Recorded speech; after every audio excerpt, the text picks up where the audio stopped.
Hola, bienvenidos a un episodio más de Tenemos Mucho que Decir. Soy Verónica Palafox. Oigan, hoy vamos a hablar de un tema del que ojalá nunca hubiera la necesidad de tratar, pero que a la luz de la realidad no hay nada más importante que estar hablando de él, porque entre más luz tenga, más posibilidades hay de encontrar a lo mejor, ojalá así sea, una solución y que no se repita.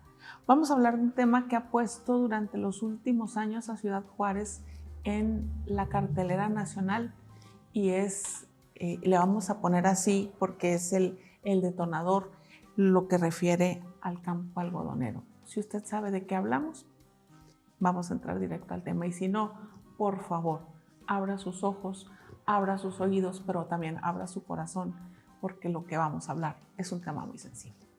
Comenzamos.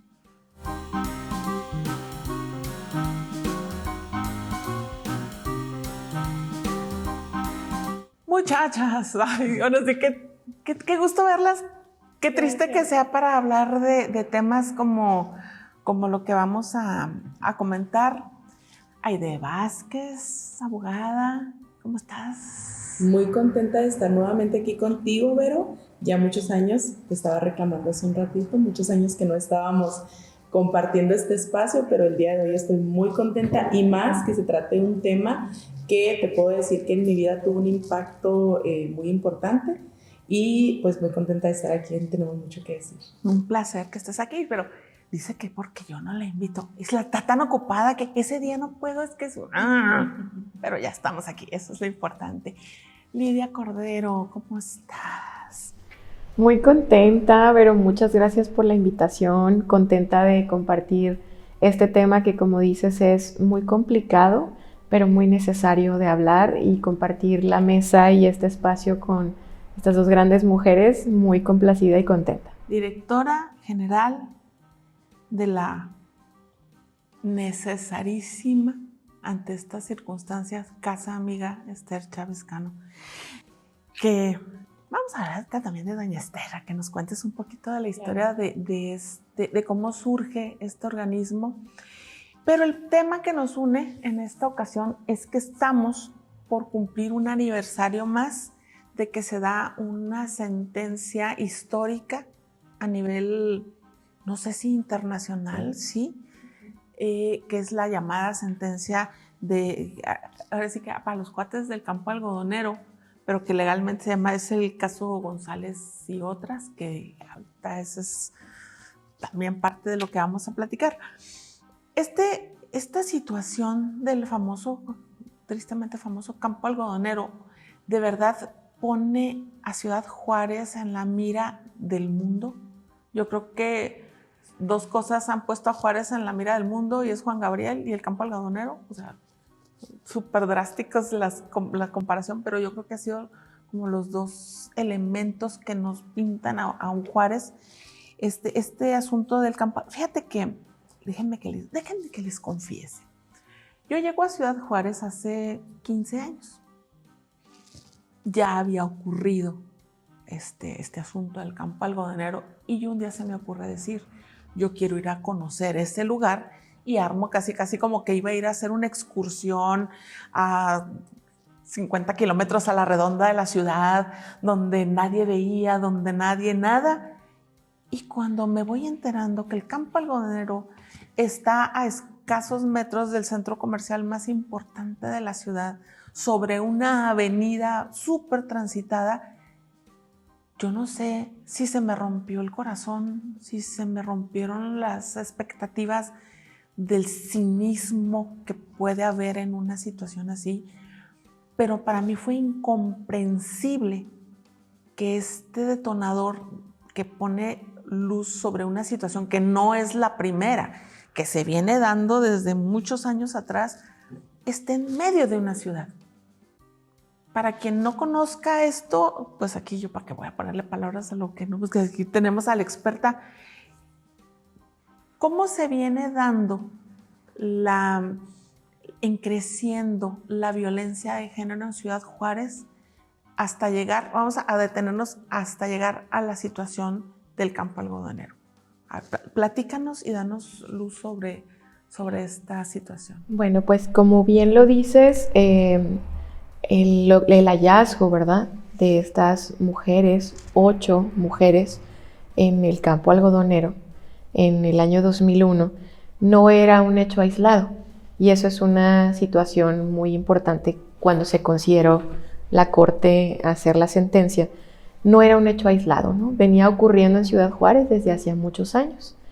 Y hablando de la historia, pues precisamente desde los 90s, ya ocurriendo en Ciudad Juárez situaciones de desaparición, de encontrar a mujeres asesinadas con ciertas características, sobre todo mujeres jóvenes, y con rasgos muy característicos que ahora le denominamos feminicidio, ya en el Código Penal. Sin embargo, en ese momento eran como las famosas muertas de Juárez, ¿no?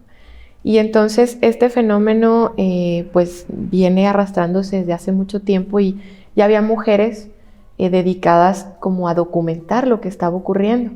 Entonces, entre ellas Esther Chávez Cano, que fue la fundadora de Casa Amiga, que bueno, aquí la traigo conmigo. Este es el libro que ella escribió, y si en algún momento quieren conocerlo, es una historia muy importante que conocer de Juárez. Y ella relata cómo ella tampoco era de aquí, curiosamente no era de Ciudad Juárez, llega aquí observando como estas situaciones que ocurren, y entonces ella empieza en una libretita a documentar, o sea, y en las notas periodísticas justamente aparecían estas mujeres con ciertas características y luego se olvidaban, ¿no? Pasaban de largo. Entonces ella empieza a anotarlas y registrarlas, y entonces desde la 1992 hay registro que ella empezó a documentar de estas mujeres. Entonces empiezan otras mujeres más a juntarse y a organizarse y a denunciar lo que está ocurriendo y a hablarlo y gritarlo, y aquí está ocurriendo algo que no pasa en otros lugares del mundo con ciertas características. Hay una indolencia de la sociedad, hay una indolencia del Estado, nadie las está investigando. Y entonces todo esto hay como un camino previo, por así decir, Vero, en el sentido activista, de visibilización de lo que estaba ocurriendo, para que cuando ocurre esto del 2001, hay como ya unas condiciones muy importantes de organizaciones de la sociedad civil que ya están instaladas para entonces dar un paso mayor, ¿no? Esto fue como una gota que derramó el vaso en el sentido de lo que ya venía ocurriendo. Porque se da la idea como de que, de repente aparecieron, o sea, si lo ves desde fuera y sin el antecedente, es que un día aparecieron varias mujeres en un campo algodonero y esto detonó. No. Y de repente esa invisibilidad de todas las de antes es como que los victimarios escogían mujeres de muy bajo perfil. Entonces, la clásica que vemos en las películas que dice, nadie se va a dar cuenta que no está. Y si se da cuenta, pues van a decir que se fue con el novio. O sea, nadie las va a buscar. Y ahí empiezan con es que invisibilizar. A veces dicen, yo recuerdo cuando se vino la guerra del narco, que decían, es que esta semana nomás hubo 3 muertos. Así como, o sea, es una familia, es un duelo, es una falta. Entonces, todas estas chicas del 90 aproximadamente, que empieza el registro. Y quizá había muchos más antes, claro. Y además en una situación de una frontera en la que de pronto pues se dio mucho el asunto de la prostitución, y que también pues, las mujeres siempre han sido desechables. La trata siempre ha sido en las fronteras, ¿no? Claro. Entonces, del registro de Chávez Cano, que empieza en el 90 al 2001, que es el caso del campo algodonero, estamos hablando de una cantidad fuerte de cientos de mujeres que son violentadas físicamente, sexualmente, que son, como dices tú, con un padrón de agresión. Sí, así es. Era ya como una situación difícil de no ver, ¿no? Incluso hubo un hecho muy significativo para el mundo, porque de pronto antes del 2001, de hecho desde antes del 2001, ya los ojos internacionales estaban empezando a voltear a ver a Juárez. En 1998 fue asesinada en el centro de Ciudad Juárez una joven holandesa de nombre Hester van Nierop. Ella fue asesinada, ella venía, fíjate, de tránsito con su familia de la Ciudad de México y venía ella por tierra. Su familia iba a volar a Estados Unidos y ahí se iban a encontrar con ella porque a ella le gustaba mucho México y quería conocer más a profundidad por tierra. Y entonces llega a esta frontera y la encuentran asesinada en un hotel en el centro. Entonces esto también sembró un precedente, porque tú has comentado muy bien, las mujeres que comúnmente estaban asesinadas, sus familias o no tenían recursos, o eran invisibilizadas, o no eran de esta localidad, o sus familias no tenían redes de apoyo y era mucho más fácil olvidarlas, ¿no? Pero entonces ocurre el caso de Hester Baniero y entonces el mundo vuelca sus ojos a Ciudad Juárez y entonces sumado a las voces que ya internacionalmente venían haciéndose por las mujeres de aquí, entonces esto ya hace como más evidente lo que está ocurriendo, ¿no? Y esto marca un precedente también en el 98.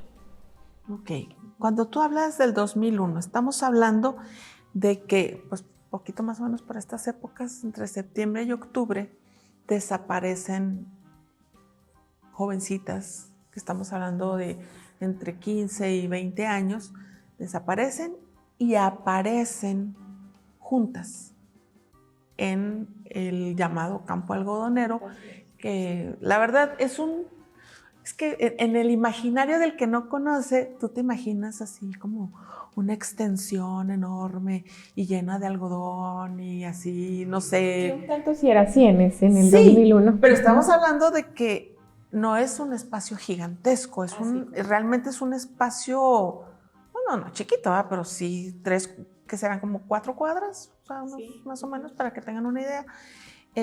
Aparecen los cuerpos de estas 3 chicas que me voy a permitirles sus nombres porque de hecho fueron 8 y las que aparecen juntas así es, son 8 y porque en el expediente, mira, atraviésate, porque mira, estamos aquí en las instalaciones de la APCJ, entonces se cayó ahí el letrerito, pero no, ahorita lo enderezamos.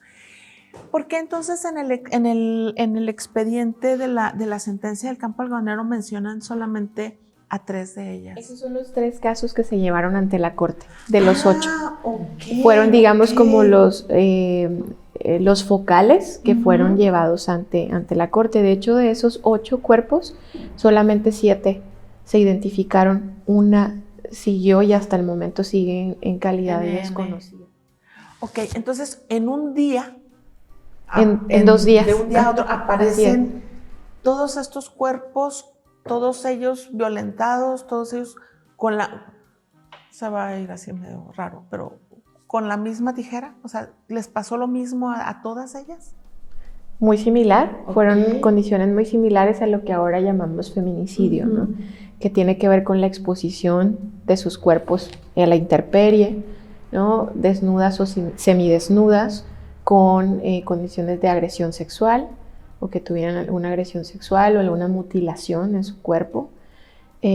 También características que tienen que ver con estrangulamiento o algún otro tipo de asfixia y sobre todo este tema de que ellas habían estado desaparecidas y permanecido vivas un tiempo antes de ser asesinadas y finalmente desechadas en ese espacio. Literalmente encontraron, o sea, quien las tenía, quien comete estos actos de barbarie con ellas, es así como que si, ya se nos juntó mucha basura, hay que ir a tirarla, y van y las avientan literalmente en este espacio, que como no está tan aislado, es fácil que las ven pronto, las encuentran pronto. Sí, las encuentran relativamente pronto, pero fíjate que esta parte que dices es muy interesante, ya ha estado muy documentada en el tema de feminicidio, el desecho, ¿no? del cuerpo de las mujeres. En los hallazgos posteriores del 2015 de Arroyo del Navajo, se entabla un juicio por trata de mujeres.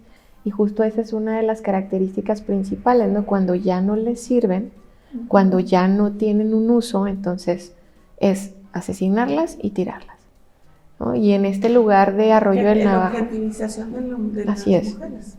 así es. Y en Arroyo del Navajo, aparte, es una situación muy cruda, muy difícil, pues sobre todo para las mamás. Hay mamás que ellas siguen en la lucha en este momento de Arroyo del Navajo. Y en los hallazgos que pudieron como sacarse, no todos, muchos difíciles de saber, pero se conoce que ellas fueron llevadas vivas hasta ese lugar y asesinadas en ese lugar. Y preguntaban por qué las llevaban vivas ahí. Bueno, era más fácil transportarlas, ¿no? Sí, súbanse, llevarlas, bájense. así es. Entonces, ¿cómo es la situación a ese extremo de crudeza, de violencia, de cosificación del cuerpo de las mujeres y luego desecharlo cuando ya no hay un uso para ello? Sí, la sociedad desechable incluye a los humanos, en particular a las mujeres. Ok, ahorita nos seguimos en el tiempo, vamos a regresarnos un poquito al campo algodonero. Entonces, cuando se da la localización de estos cuerpos, y pues hay que decirlo con todas sus letras, ante la falta de acción de las autoridades locales, estatales, federales, las familias, porque aquí tuvo que haber una familia que toma el caso y dice, no, yo no me voy a quedar aquí. Mira, se me pone la piel de gallina solo de pensar que ahorita hablamos un poquito de las familias. Deciden ir más allá y entonces este caso toma el protagonismo porque se le lleva a una corte interamericana, es decir, tienen que salir del país en busca de justicia. ¿Técnicamente la encuentran? No. Mira, tú lo has dicho muy bien. Cuando, antes de llegar, o la antesala de llegar a la corte, hay otra instancia más, que es la Comisión Interamericana de Derechos Humanos, que lo primero que debe hacer es revisar justamente si se han agotado todas las acciones que del Estado, para ver si ya el Estado ha hecho lo propio. Para que la Corte Interamericana acepte un caso, es que hubo una indolencia total, simulación del Estado, y se explotaron todas las posibilidades para el acceso a la justicia, reparación del daño y además de la prevención, ¿no? Entonces, eso es algo muy importante que considerar. El Estado no hizo lo necesario, y efectivamente en el 2000, desde el 2001, las organizaciones de la sociedad civil fueron quienes abanderaron, como que ya traían esta historia, pero además abanderaron la representación de los casos. Y ya se había como creado una pequeña comisión en México, ¿no?, del Estado mexicano, para la investigación de estos casos. Y en la sentencia podemos leer cómo el Estado simula, cómo pierde expedientes, cómo revictimiza, cómo en realidad no toma la seriedad debida, ¿no?, en los casos. Y esto, pues, como un efecto multiplicador a todos los demás que ya venían arrastrándose. Ahora, Lidia, en tu visión, o sea, vamos a aclararnos, en tu percepción, después de, pues tienes 20 años, más de 20 años metida en esta temática, en tu visión, ¿qué pasó en ese momento? ¿Realmente era un encubrimiento? ¿Era una falta de experiencia? Porque hay veces que no sabemos cómo se hacen las cosas y cometemos errores por no hacerlas. Y a veces el no hacer también es un error. O sea, ¿qué es lo que estaba pasando? ¿No le dieron la importancia? ¿No supieron cómo reaccionar? ¿O entre las 1001 teorías que ha habido, estaban ocultando y encubriendo a alguien? En tu percepción. Eso y todo. Todo y las más. Tres. Opción C, no, las tres anteriores.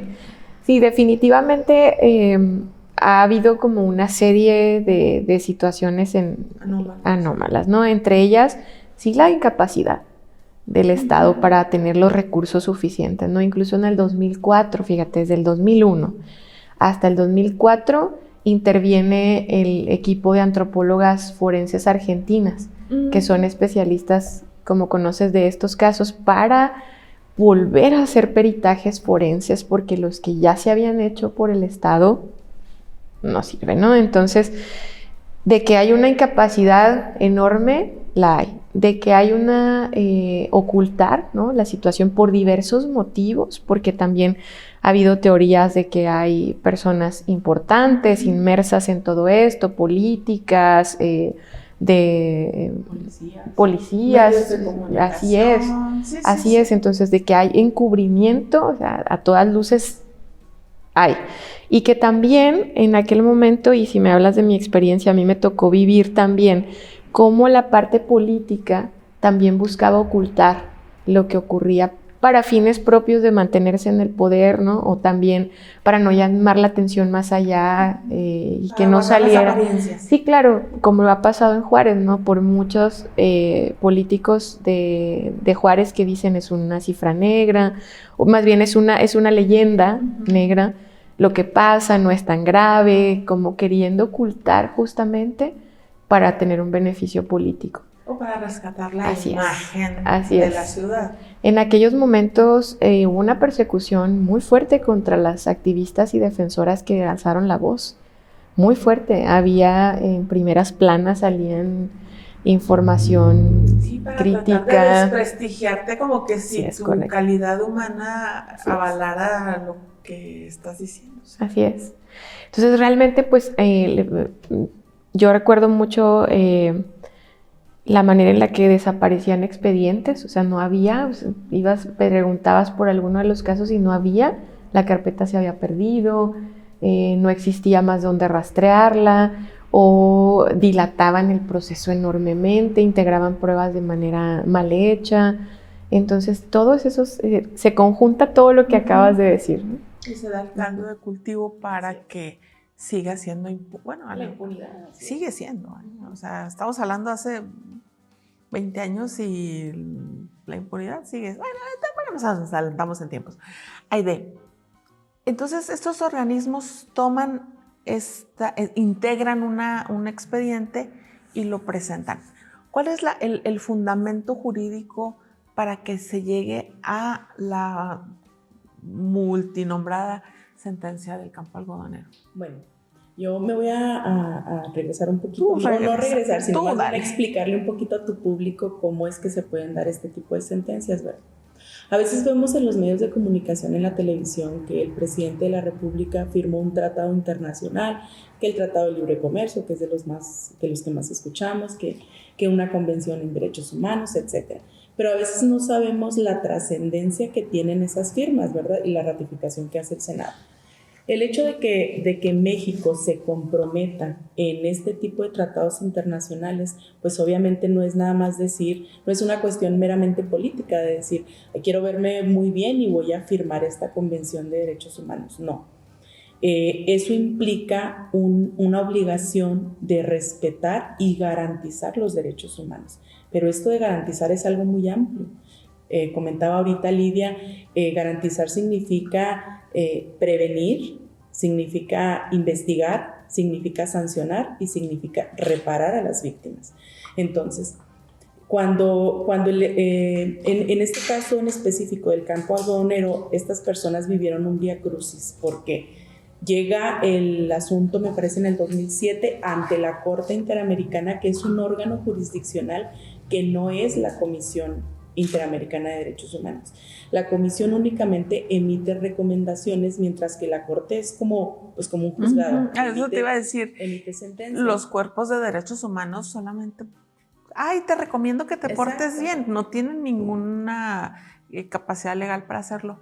Y entonces estamos hablando de que son 6 años de que empezó hasta que se integra ese expediente. Sí. 6 años de bregar la familia. Sí, exactamente. Esto. Por eso es que cuando se denuncia, a ver, ahorita decías, ¿cómo es que nada más 3 casos llegaron a la Corte? Bueno, cuando se denuncia, pues obviamente todas las familias de las desaparecidas denuncian, pero precisamente una de las cosas de las que habla la sentencia es que había una indolencia total, como dice Lidia, o sea, era una incapacidad, no había protocolos en aquel entonces porque, dicho sea de paso, la importancia de esta sentencia estriba, entre otras cosas, que es un protocolo en sí misma. O sea, esta sentencia te dice cómo deben de actuar las autoridades, que ya estaba la Convención de Belén do Pará, pero esta sentencia es un protocolo en sí mismo que te dice cómo debe de actuar el Estado cuando se dan estas desapariciones de mujeres, cómo debe de actuar en las primeras horas, cómo debe de actuar durante la investigación, cómo debe de reparar a las víctimas. Entonces, por eso es que esta sentencia tiene una trascendencia, o sea, es muy importante. Entonces, bueno, te decía, denuncian primero ante la Fiscalía. También me parece que hubo unas recomendaciones que hizo la Comisión Nacional de Derechos Humanos, que obviamente pues México no le hizo caso para nada, ¿verdad? Y entonces por ahí estas organizaciones de las que comentaba ahorita Lidia, les ofrecen a ellas ayudarlas para llevar el caso ante la Corte. Y de esas 8 familias, que nada más fueron identificadas 7, nada más estas 3, las madres de estas muchachas, que una de ellas, no sé si tenía 14 o 15, pero apenas le iban a hacer su quinceañera. Esmeralda. Es decir, que los acaba de cumplir, ¿verdad? Que ese es otro tema, que esa es otra cosa por la que se le condenó a México, porque no solamente infringió la Convención de Belén do Pará en el sentido de que no previno, no investigó, no sancionó, no reparó a las víctimas de esta mujer que era adulta, que era de la de apellido González, sino que además había 2 personas que eran menores de edad. Pero adulta es un decir 20 años, o sea, adulta legalmente, pero era muy joven. Exacto, entonces estas niñas tenían que haber tenido un tratamiento aún más, sí, exactamente, especializado, porque se les tiene que aplicar el derecho reforzado. Entonces estas niñas debieron de haber sido buscadas con mayor, ¿cómo se le puede decir?, con mayor fuerza del Estado y demás, y no se hizo. Entonces, bueno, te decía, este deber de garantizar los derechos humanos que tiene el Estado mexicano, ¿qué pasa si el Estado mexicano no lo hace? Bueno, pues ahí sí se hace acreedor de responsabilidad internacional, como en este caso, que es un asunto que sí llegó ante la Corte, porque tampoco el Estado mexicano hizo caso a las recomendaciones, creo que hizo un cumplimiento parcial a las recomendaciones que le hizo la Comisión Interamericana, que repito, hace recomendaciones, y entonces es la comisión la que lleva el caso a la Corte. Estos no me están haciendo caso. Sí, porque dicho sea de paso, nosotros no tenemos acceso directo a la Corte, sino que es a través de la Comisión Interamericana de Derechos Humanos. Ah, ok. Si el país hace caso a las recomendaciones, ya no pasa a la Corte. Ya. Esa es como el paso. Pero había una renuencia total del Estado mexicano en aquel entonces, pero porque incluso se tenía la creencia de que la comisión y de que la Corte no podía juzgar o obligar al Estado mexicano a cumplir con una sentencia respecto, eran cuestiones así de técnica jurídica, pero estaba renuente, claro, y también de cuestiones políticas, ¿verdad? Porque implicaba muchas cosas. Entonces, ¿qué se hizo en la sentencia? Bueno, dentro del procedimiento se analizó si en realidad el Estado mexicano estaba cumpliendo con aquellas obligaciones que había adquirido en esos tratados internacionales, en la Convención de Derechos, en la Convención Americana de Derechos Humanos y en la Convención de Belén do Pará. A ver, tú firmaste un tratado internacional y dijiste que tú ibas a prevenir, a sancionar, a erradicar y a reparar a las víctimas, que ibas a proteger a las mujeres de tu país. Vamos a revisar si lo estás haciendo. Y entonces se encuentran precisamente que cuando estas madres van y denuncian aquí, pues incluso no solamente, en primer lugar se les decía que tenían que esperar 72 horas.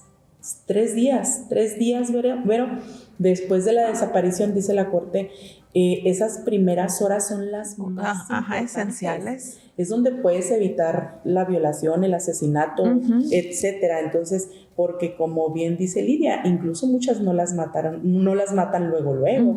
Entonces la Corte dijo, a ver, estás incumpliendo con el deber de prevenir, no estás cuidando a tus mujeres, y más aún porque no es como que llegaron estos 3 casos, ¿qué hacemos? No, es que este era un fenómeno que se venía dando desde 1990, 1993, que precisamente ahorita cuando empezábamos el programa, Vero, les comentaba que esta situación tuvo un impacto grande en mi vida, porque yo sí soy de aquí de Juárez, y yo recuerdo perfectamente que toda la primaria y toda la secundaria, pues nos íbamos a pie. Estábamos en escuelas públicas y nos íbamos mi hermana, mi hermano y yo, y nos íbamos a pie. Íbamos y veníamos todos los días tranquilamente. Por ahí del 93, que estábamos a punto de terminar la secundaria, yo recuerdo perfectamente ese parteaguas en mi vida de cuando empecé a sentir un terror salir a la calle. O sea, no era miedo, era un terror, porque fue cuando precisamente se empezaron a hacer públicas las desapariciones de mujeres. Y luego me acuerdo perfecto pues que yo estaba delgadita y tenía el cabello largo, ¿verdad? Entonces empezaron a decir que mayormente entrabas en el fenotipo. Sí, ajá. Entonces la verdad es que a partir de entonces pues yo nunca he dejado de tener miedo de salir a la calle, y ahora mayor es mi miedo cuando salgo con mi hija. Bueno, el caso es que fueron tratadas de una manera indigna, o sea, les fueron violentados todos sus derechos a las familias de las víctimas, y el derecho a la honra y a la dignidad de las fallecidas. Y eso es una de las cosas que también dijo la Corte en la sentencia, porque dice, oye, llegaban a denunciar y le decían, no, espérate 3 días, seguramente se fue con el novio. Ay, esa es la clásica. Sí. Entonces, o sea, y si se fue con el novio, entonces ya no la buscas. Aunque se hubiera ido con el novio, búscala, claro, pues es un derecho. Exacto. Entonces la Corte empieza a hacer un análisis de todas estas obligaciones a las que México se había comprometido en estos tratados internacionales, porque eso sí, México ha firmado todos los tratados internacionales en materia de derechos humanos, pero hasta antes del campo algodonero, pues era palabra muerta, deficiente lo que le sigue, exactamente, la garantía de estos derechos en las personas y sobre todo en las mujeres. Entonces la Corte dice, bueno, no estás previniendo, no estás encontrando, porque además se metió a la cárcel a 2 personas que luego se comprobó que parece que ni eran los responsables. No estás investigando correctamente, tus agentes no están haciendo investigaciones con perspectiva de género, etcétera, etcétera. Entonces y luego aquí hay un punto también muy importante, pero que dice la sentencia, o sea, tus funcionarios están incurriendo en responsabilidad, o sea, porque no es nada más lo que están haciendo terceros en contra de las mujeres, sino lo que están haciendo tus funcionarios y la forma en que están violentando los derechos de acceso a la justicia de las familias, el derecho que te decía ahorita a la dignidad y a la honra de las mujeres, y una serie de derechos que están violentando, sino que, estos derechos los están violentando tus funcionarios. ¿Qué estás haciendo? Ni siquiera existía una capacitación y ni siquiera existía una sensibilización en aquel entonces. Pues ni siquiera el concepto de justicia con visión de género, ni siquiera eso existía. No, nada. Entonces, obviamente todo esto lleva a la Corte, todo este análisis lleva a la Corte a determinar, oye, México, pues tú no estás cumpliendo, vienes y te comprometes a todo esto, a garantizar estos derechos y no lo estás haciendo, y es ahí cuando vienen esta condena y estos resolutivos que, bueno, fueron muy amplios y que a lo mejor ahorita Lidia nos puede decir cuáles se cumplieron, pero fue una serie de resolutivos que iban desde la reparación económica a las víctimas. Se tenía que crear una página de internet en donde estuvieran enlistados todas las personas desaparecidas desde 1993, pero además el perfil de ADN de los desaparecidas. Se tenía que hacer lo del monumento del campo algodonero, que también el memorial, que también para su cumplimiento, bueno, ponían de pretexto hasta la plusvalía que tenía el terreno en ese entonces, y que lo querían hacer en el Camellón porque pues salía muy caro y el Estado no tenía dinero para comprar el terreno. Hubo resolutivos en el sentido, en varios sentidos. Pero lo más importante, Vero, que yo considero de esta sentencia, es que esta sentencia ordenaba una reparación integral, pero hablaba de una reparación transformadora, que es ahí donde a partir de esta sentencia, vienen todos estos cambios en materia de perspectiva de género, que desde mi punto de vista, te lo decía antes de que iniciáramos el programa, sí ha habido muchos cambios, sí ha habido muchos avances en cuestión legislativa, en políticas públicas, algunos simulados, algunos son ciertos, La Suprema Corte ha hecho un trabajo impresionante, precisamente basado en esta condena que se le hizo al Estado mexicano, diciendo, bueno, pues algo nos está faltando, vamos a empezar a hacer las cosas bien. Ya ha habido muchos avances derivados de esta condena, pero desafortunadamente todos estos avances en cuestiones jurídicas no se materializan. No estamos viendo que acaben los feminicidios. Otra de las cosas importantes de la sentencia es que a partir de entonces ya se empezó a tipificar el feminicidio, la muerte de las mujeres por razón de género como feminicidio, porque antes eran homicidios. O sea, fueras hombre o mujer, pues, y te mataran como te mataran, era el delito de homicidio. Y a partir de la sentencia, entonces ya se empieza a integrar en los códigos penales de las entidades federativas este término de feminicidio. Entonces, sí ha habido muchos cambios, sí hay ya protocolos para juzgar con perspectiva de género, pero en la realidad, pues ya nos lo está platicando Lidia. O sea, realmente la violencia en contra de la mujer no se acaba. No, oye, nada más haciendo una acotación ahí de cuando se crea el término del feminicidio, a mí me tocó escuchar a varones que decían, ¿y por qué no hay entonces homicidio? O sea, ¿por qué darles un trato preferencial?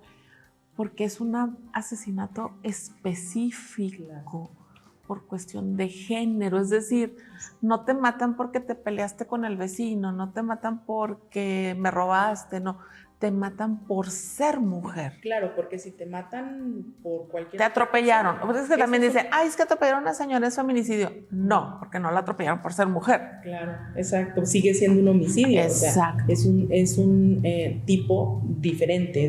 No es que estés segregando a los muertos hombres y a las muertas mujeres. Es que estás poniéndole una bandera roja a una específica manera de asesinar a una mujer por el hecho de ser mujer, que es a veces ahí donde no entienden cuál es el concepto de que incluso a veces dicen, ay, entonces entran ahí las que se intoxicaron y las que atropellaron y las...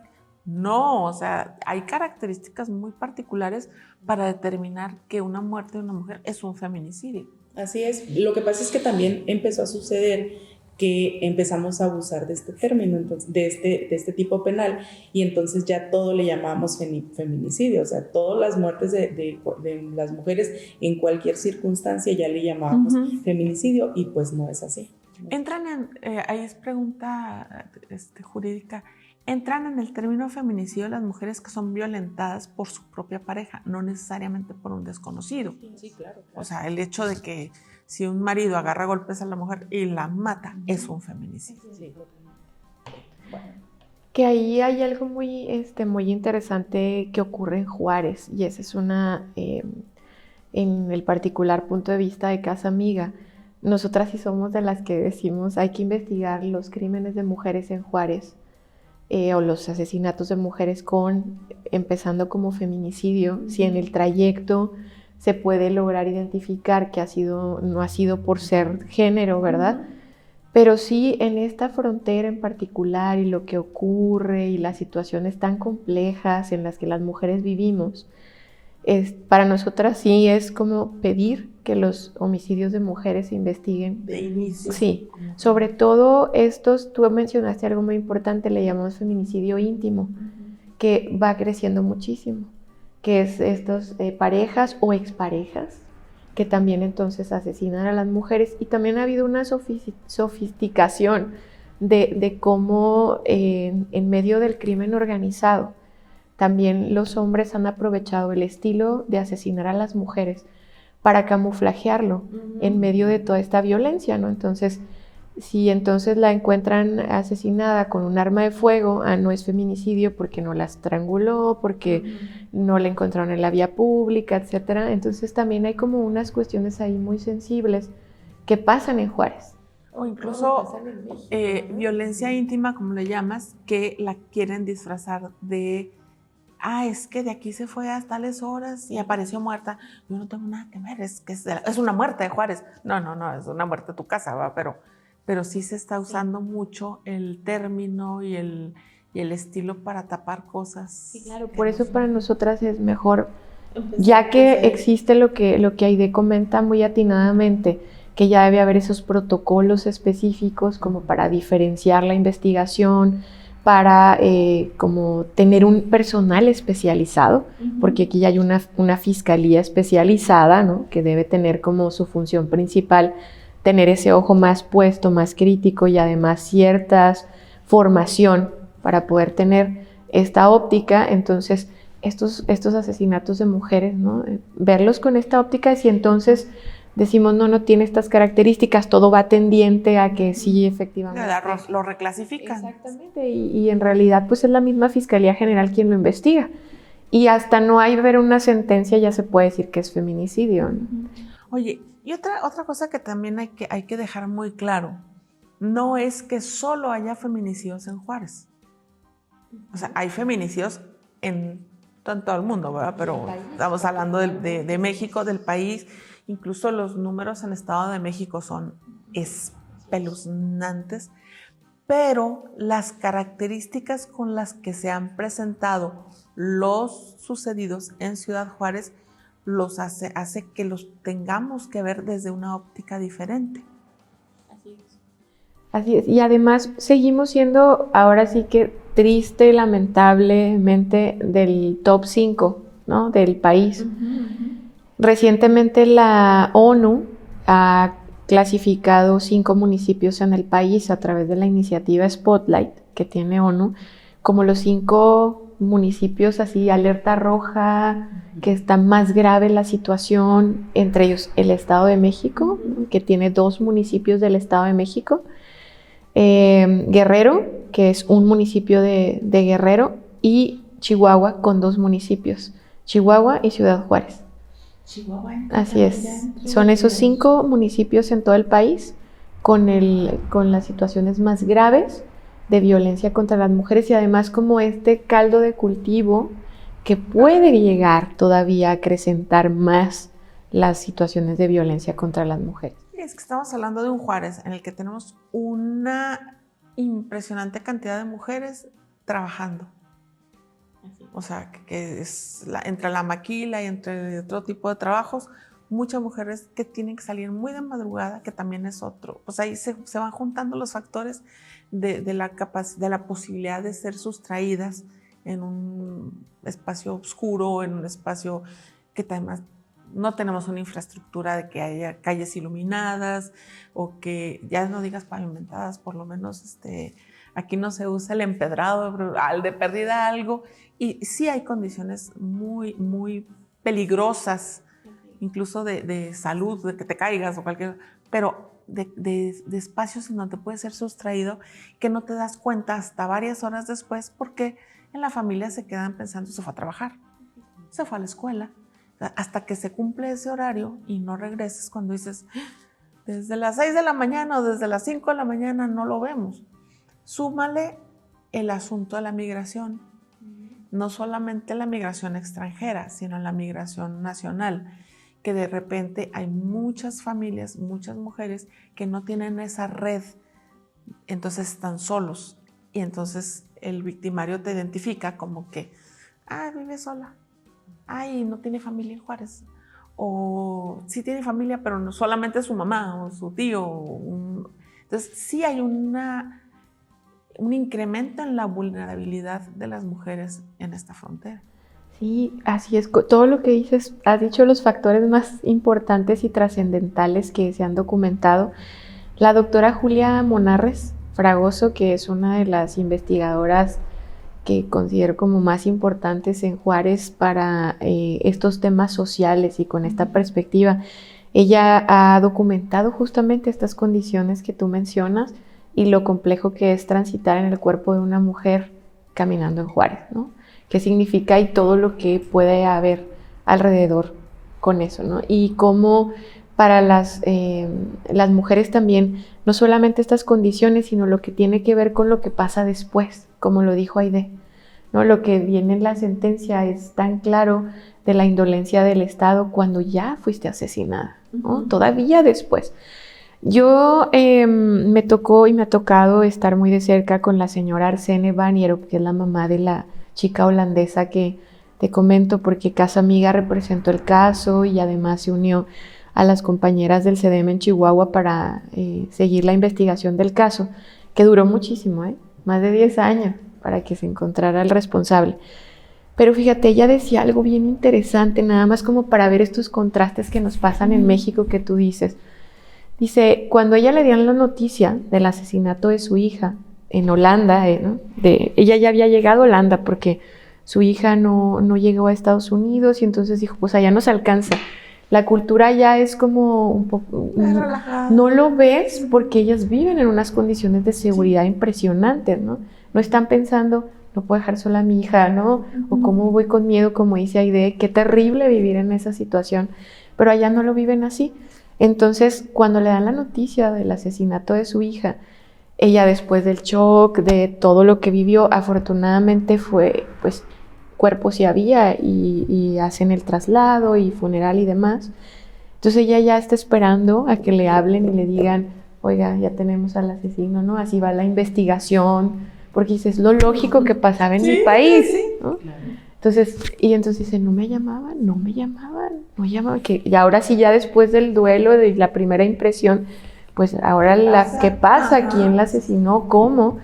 Y entonces cuando ya entre su lenguaje, que no hablaba español, un poco sí, pero se enfrenta a decir, es que en México es otro boleto, ¿no? En México es otra forma distinta, ¿no? Y entonces ella escribió un libro muy interesante en donde cuenta toda su historia y está traducido al español. Y ella dice, es impresionante, ¿no? Y yo viví eso siendo una mujer holandesa, enfrentarme a todo eso. Sí, y ella lo dice, ¿no? Dice, yo lo viví siendo una mujer holandesa que me enfrenté a la indolencia, al olvido, a pelear con el Estado y tenía detrás de mí a la embajada suiza, alemana, holandesa, toda la Unión Europea. Y la presión contra el país, yo me enfrenté a eso, yo no imagino. Una mamá nana. Y ella lo dice así, hay una página casi a la mitad de su libro donde dice eso, ¿no? Las mujeres mamás en México, o sea, que tienen que vivir, ¿no? Entonces, ¿cómo es lo que pasa después también? No solamente cómo vive, sino después lo que pasa, y eso es justamente lo que la sentencia deja a la luz tan evidentemente, ¿no? Cómo vivimos las mujeres y cómo morimos, ¿no? También. Entonces es una situación bien cruda, muy dolorosa. Dice la sentencia que las familias de las víctimas después terminan siendo víctimas precisamente de este sistema de justicia en el que no tienen acceso a la justicia, o sea, batallan para todo, se tienen que enfrentar a todo tipo de críticas, como bien dice Lidia, e incluso a atacar a ver, como decían en aquel entonces, yo recuerdo bien, estas muchachas, las niñas decentes no andan en la calle a tales horas, y cómo te vistes, y hacer culpables de su propio asesinato. Responsabilizarte de ser asesinada. O sea, es tu culpa. Es que eso es bien clásico. Y sigue ocurriendo. Sí. Oye, es que yo leí hace poco que decía, es que el hecho de que yo esté desnuda en la calle no te autoriza a tocar mi cuerpo. O sea, es una cuestión de principios básicos, no el hecho de ser mujer. Estoy a tu disposición. No porque estoy en un espacio oscuro, quiere decir que puedes utilizar mi cuerpo.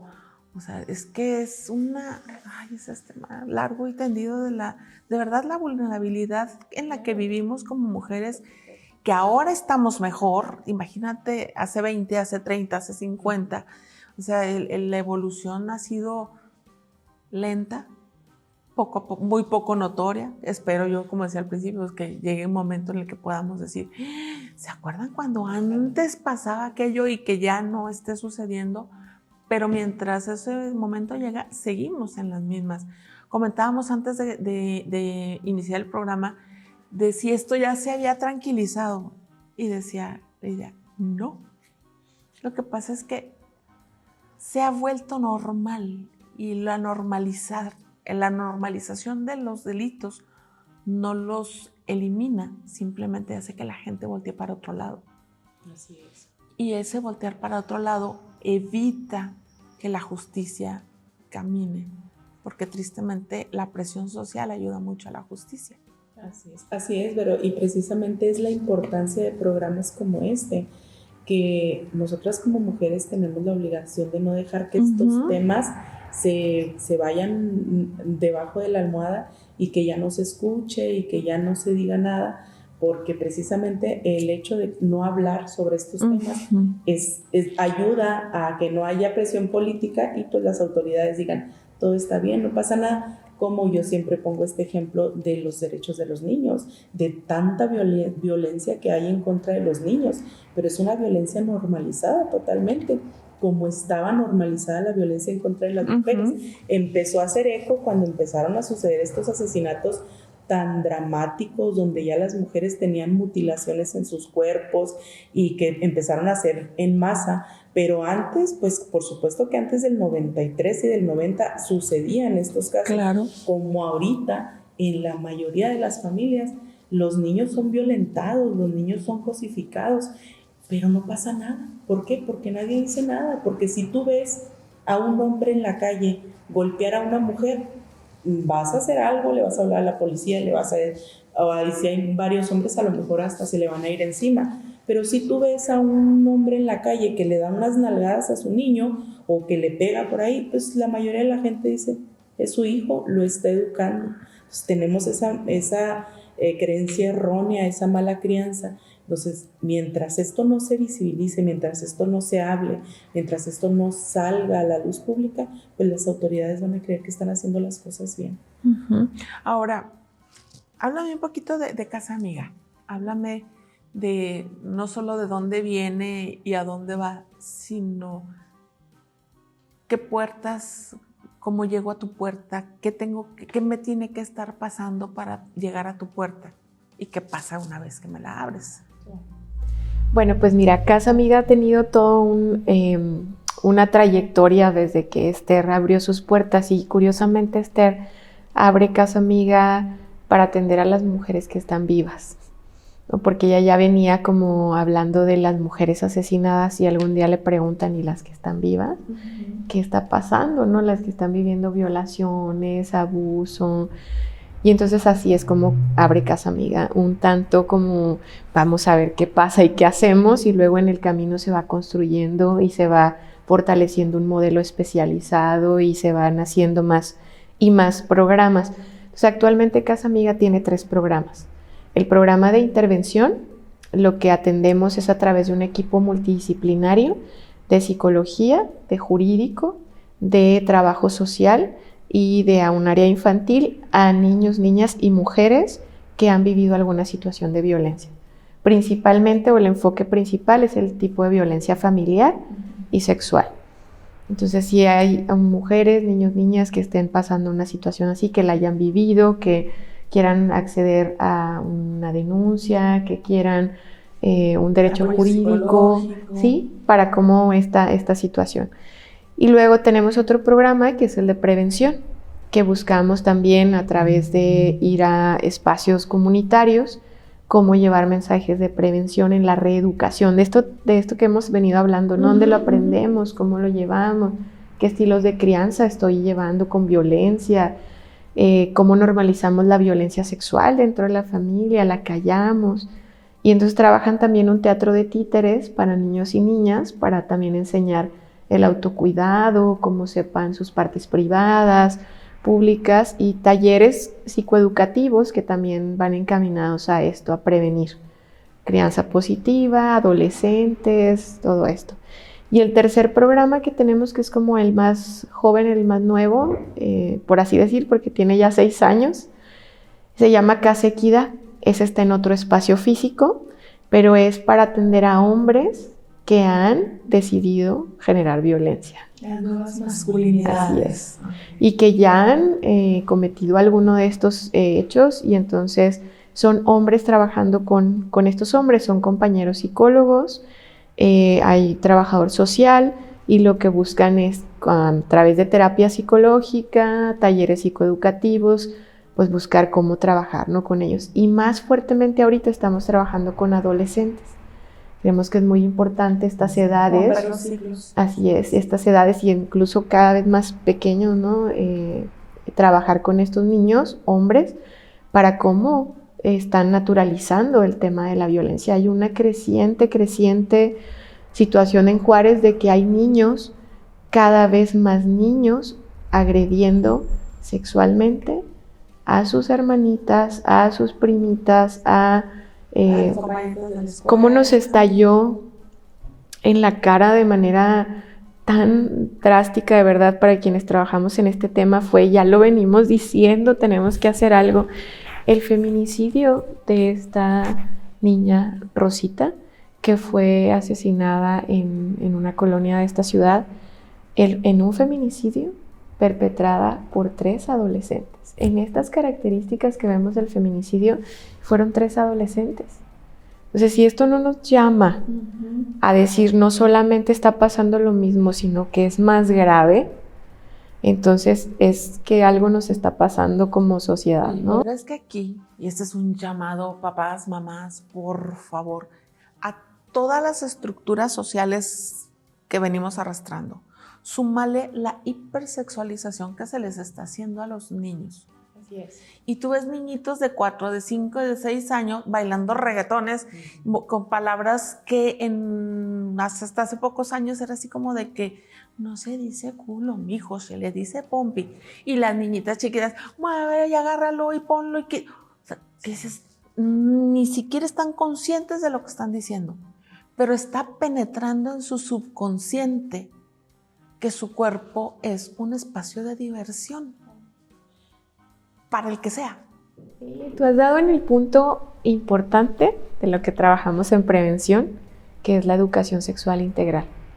Y la educación sexual integral tiene mucho que ver con la forma en la que estamos dejando o permitiendo o normalizando muchas de las cosas que ven y que escuchan los niños y que tienen ahorita cada vez más acceso a la pornografía de manera instantánea en un clic, ¿no? Sí. Y que entonces eso también está incrementando la cosificación de las mujeres, ¿no? Porque esto que hablamos de cómo es desecho, ¿no?, y es utilizar el cuerpo de las mujeres, bueno, lo están haciendo los niños, hombres con vecinitas, primitas, compañeritas de la escuela, ¿no? Hay impresionantes casos en las escuelas secundarias de hostigamiento sexual en donde las niñas no quieren ir a la escuela porque sus compañeros las están acosando, están mandándoles imágenes por el teléfono. Entonces la violencia ha también tomado otras formas que cada vez están penetrando mucho más a edades más tempranas. Sí, y el estar poniendo lo que sea, esa hipersexualización, estar maquillando niñas desde muy pequeñitas, vestirlas como adultos, permitir acciones, incluso hasta les aplauden que los niñitos y las niñitas se froten unos con otros. O sea, ese tipo de cosas hay que poner, no son divertidas. O sea, porque estamos disfrazando esta educación nueva de diversión y no es divertido, es muy peligroso. Y otra cosa que sí me parece súper importante, este asunto de las nuevas masculinidades, porque hasta hoy, y no me dejarás mentir, Lidia, hasta hoy, y tú también ahí dentro en sus áreas, hemos puesto la responsabilidad en la víctima. Protégete, cuídate, hay hombres malos, tú mira, no, y no vayas en la noche. Espérame, o sea, la responsabilidad está en el agresor, no en la víctima. Entonces al que tienes que educar es al que agrede, no al que es víctima. O sea, en vez de enseñarle al que es, vamos a ponernos en el bullying para no solo irnos al área a la sexualidad, en vez de enseñarle al que padece bullying a golpear, pues enséñale al que hace el bullying a que no lo haga. Y entonces estos nuevos conceptos de las masculinidades asertivas, protectoras, equitativas, igual todo ese rollo de las nuevas masculinidades, que les prometo que vamos a hacer un programa de eso, es que es donde debes empezar a atacar fuertemente, porque el problema no es de la mujer que violan, Es de quien está violando. Y como dice la canción, ¿verdad? El problema es el violador. Así es. Fíjate, Vero, ahorita que estás mencionando eso, y ahorita que yo comenté, que te decía, ha habido muchos avances en materia jurídica, en legislaciones, en criterios de la Corte, en protocolos, en perspectiva de género y demás, pero en la vida real esto no se está materializando, y es precisamente por esto que ustedes están diciendo. Y desde mi punto de vista, no soy experta en esta área, pero yo creo que es eso, pero es el cuidado y la educación desde casa lo que puede cambiar todo esto. No podemos dejarle al gobierno, no podemos dejarle al Poder Judicial, no podemos dejarle a las autoridades que hagan lo que nosotros tenemos que hacer desde casa, desde cosas tan sencillas como estar revisando qué ven los niños en las tabletas, en los teléfonos. Ya no necesitan ellos meterse a páginas pornográficas, no. En automático, cuando están viendo caricaturas, les llegan caricaturas sí, con imágenes sexuales fuertes, pero sin que los busquen. ¿Cómo? No lo sé, porque tampoco soy experta en tecnología, pero entonces yo creo que esa parte es sumamente importante, y siempre, muchas veces como sociedad nos gusta mucho quejarnos. El gobierno no está haciendo esto, en las escuelas no están haciendo esto, no hay suficiente ayuda para esto. Pero tú, ¿qué estás haciendo en tu casa? Esperando a que el gobierno te haga todo, esperando a que el gobierno te eduque a tus hijos, a que en las escuelas te eduquen a tus hijos, pero tú, ¿qué estás haciendo desde dentro de tu hogar? Oye, también otra cosa que sería muy importante hacer el llamado a la cultura de la denuncia. Porque muchas veces vemos que nuestro vecino hay algo raro en esa casa. Oímos ruidos extraños y preferimos mejor cerrar la ventana para no tener problemas. Y de repente te enteras que en un fraccionamiento bien, con un hombre con un carro bien, era un lugar donde tenían jovencitas, que de repente ves movimientos extraños de vehículos o que solo entran hombres. De repente también esa cultura de la denuncia, el no hacerlo, nos hace cómplices. Y esa es estar... No es el tono de estar de chismosos con los vecinos, no. Es de pronto tomar la sensibilidad que somos una comunidad y no somos prevenir casitas aisladas en las que, no, pues lo que pasa en la casa del vecino, es decir, que mientras la muerta no sea mía, yo que me meto. Y podemos prevenir, Vero, podemos prevenir como sociedad. Fíjate, ahorita me estás haciendo acordarme que hace algunos meses yo escuchaba enseguida de mi casa a una persona que lloraba, y como que discutían, pero eran dos mujeres. Y yo decía, bueno, son dos mujeres, ha de ser madre e hija, pues han de andar, como que no me prendía el foco de alarma porque eran dos mujeres. Cuando si hubiera escuchado a lo mejor un hombre y una mujer, a lo mejor se hubiera prendido más rápido. Pero llegó un momento, pasaron varios días y yo escuchaba que discutían, y ese día escuché como que alguien lloraba. Dije, no, o sea, algo aquí no está bien, y le hablé a la policía. Le hablé a la policía y le digo a la operadora, oiga, mire, esto está sucediendo en la casa de enseguida de mi casa. Hágame el favor de llegar directamente, le doy el número. No, llegan directamente tocándome a mi casa, y luego, a ver, ¿usted llamó a la policía? Pues claro que mis vecinos. No. Pero ¿sabes qué? Yo creo que me vieron con malos ojos, pero santo remedio. Era una adulta mayor, mamá de mi vecina, que vivía con ella, y la persona, mi vecina, no la quería cuidar, entonces estaban teniendo muchas discusiones, y a partir de ese momento yo creo que se la llevó otro hijo, no sé qué habrá pasado, pero dejé de escucharlo. Entonces, a veces podemos prevenir delitos, pero preferimos no meternos en problemas con el vecino, hacernos de la vista gorda, pero está mal. Oye, ahorita decía yo que mientras la muerta no sea mía, pero tenemos que entender que cada muerta es nuestra. Y eso que dicen es muy, muy cierto. A veces en Juárez vivimos aquí y no sabemos toda esta historia que ha ocurrido, ¿no? Y en dónde estamos, y pasamos ahí por este centro comercial famoso y no nos damos cuenta que está un memorial, y que el objetivo de este memorial tiene, sí, redignificar, resignificar la vida de las mujeres a las que se les fue arrebatada la vida ahí, pero también nos debe de recordar Es una de las funciones de un memorial, que esté presente en la vida de la comunidad para recordarte que no más debe pasar. O sea, nunca vuelve. Debe de recordarnos continuamente hasta dónde podemos llegar y que esto no debe volver a ocurrir a ninguna otra mujer, ¿no? ¿Hay actividades dentro del memorial? Generalmente las actividades que hay son por las organizaciones de la sociedad civil, son las mamás de las víctimas que van, ponen ofrendas florales y demás.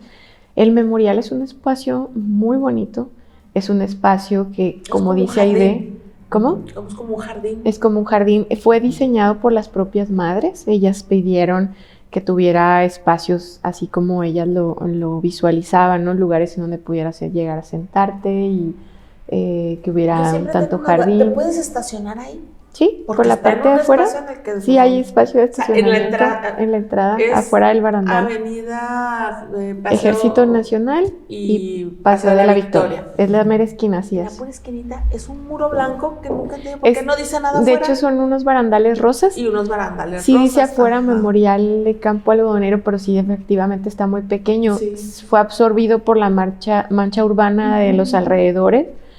Pero es bien importante que lo conozcamos, está abierto en el día, o sea, es obligación del municipio y de Parques y Jardines mantener abierto, cuidado, etcétera. Y se puede ir a visitar, hay un espacio en donde están los nombres de las... A la entrada te vas a encontrar un mural en donde detalla mucho un extracto de la sentencia, los nombres de las víctimas.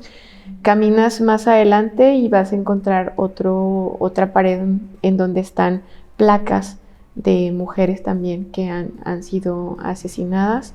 Y más adelante encuentras una escultura que también fue hecha por Verónica Leighton, una artista que vive aquí en Ciudad Juárez y que las mamás buscaban que fuera una escultura que tuviera un significado muy importante y se llama La Mujer de Arena. Entonces es en realidad una fuente que en realidad una sola vez la he visto funcionando, y pues que tiene también algunos bordados en donde están nombres de las mujeres. Entonces es un lugar que nos debe recordar, a la vez que debe ser un lugar tranquilo para que las mamás también tengan un espacio donde quieran recordar a sus hijas de una manera digna, ¿no? De una manera... Oye, un espacio donde ir a llorar. Así es. A reflexionar. Es que fíjate, deja aparte de ir a llorar, el fenómeno de las muertas de Juárez o de los feminicidios en Juárez también aborda una pena de quienes no han encontrado a sus hijas. Quien no tiene a dónde ir a llorar no puede sanar su herida. Entonces, todos esos cuerpos desaparecidos, en la mente de la madre está todavía la posibilidad de que esté viva. Entonces, ni siquiera porque tu corazón dice, aunque a veces dicen, no, el corazón de la madre sabe, pues sí, mi corazón dice que no está viva, pero la esperanza de que un día va a tocar la puerta, me van a avisar que se la encontraron por ahí, a lo mejor toda lastimada, pero ahí está. Entonces, ese grupo de madres que no tienen un cuerpo, sí necesitan un lugar a donde ir a llorar. Y fíjate que ese lugar yo lo conocí, o sea, yo soy de Juárez y yo conocí ese lugar hace 2 años. Yo no conocía, cuando estábamos todavía en la pandemia, teníamos más tiempo, ahí sí tenía tiempo, ¿verdad? Te debía haber invitado a los programas en ese entonces. Entonces me acuerdo que fui y de verdad es que el lugar a mí me impactó.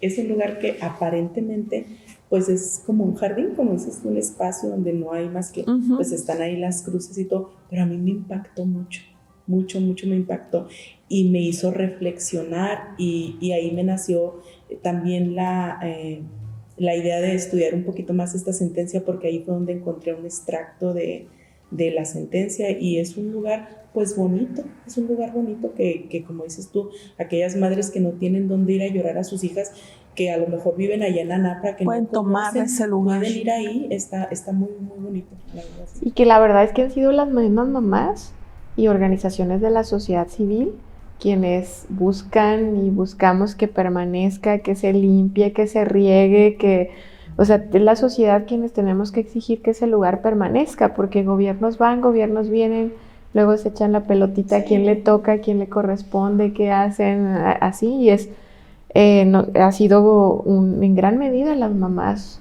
no soltar ese espacio de manera digna, ¿no? Sí. Que le falta mucho, sí, y hay que seguir exigiendo que sea un lugar. Originalmente las mamás querían que hubiera agua, o sea, que fuera un lugar en medio del desierto que significara un oasis. Entonces los alrededores tienen unas canaletas que de la fuente que te digo que es la escultura baja el agua y debería como correr alrededor, ¿no?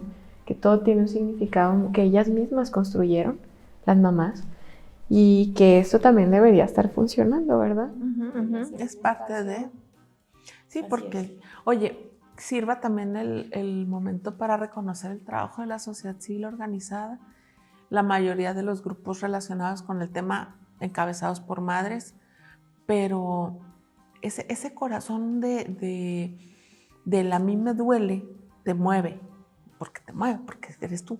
Pero podrías decir, bueno, pues sí, tú ya pasaste por eso, elaboras tu duelo, pero que abraces tu dolor para desde ese dolor abrazar el dolor de otras madres, necesita una fuerza muy particular, porque lo más sencillo sería decir, yo ya lo pasé, yo no quiero saber nada, pero el que te organices para lo que tú ya caminaste, ayudarle a que otra no lo vuelva a caminar sola y estar reviviendo tu pena en cada pena nueva que te llega, es un corazón muy grande que hay que reconocer ese trabajo. Estas mujeres de verdad son impresionantes, como muchas de ellas se convirtieron en abogadas a la mala, porque tuvieron que aprender a cómo moverse en el sistema y ya son las que luego orientan a otras y ayudan a otras.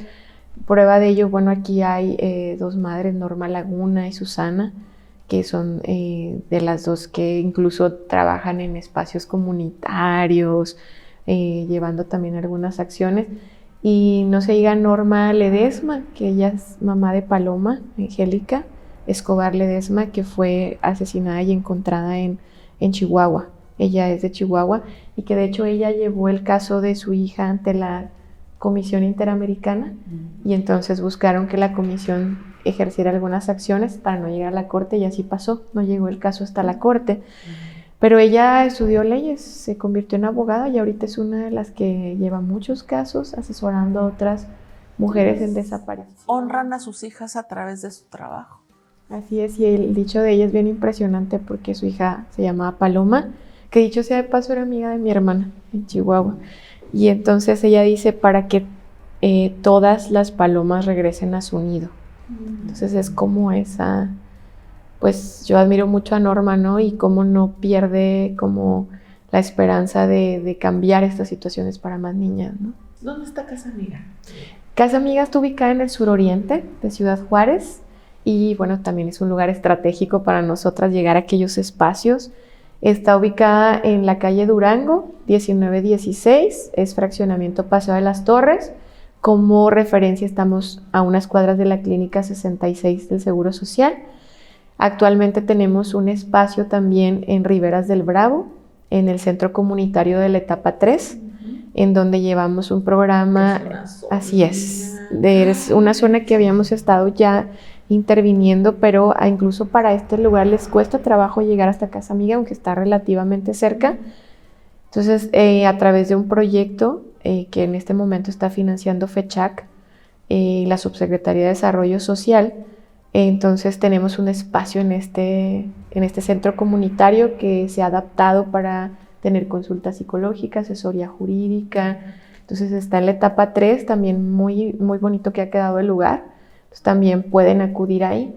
Y Casa Equidad, para este trabajo con hombres, que justamente es lo que busca erradicar la violencia contra las mujeres, pues, trabajando con los hombres. Ese es el objetivo, no perder de vista que es que las mujeres y las niñas no vivan violencia. Está ubicado en La Cuesta, en la colonia La Cuesta, pero también pueden llamar a Casa Amiga y tenemos ahí una línea 24 horas que puede darles información, que puede orientarles de qué hacer en algún momento específico, que es el teléfono 690-8300. Ok, aquí no lo pone ahorita, que neta aquí abajito.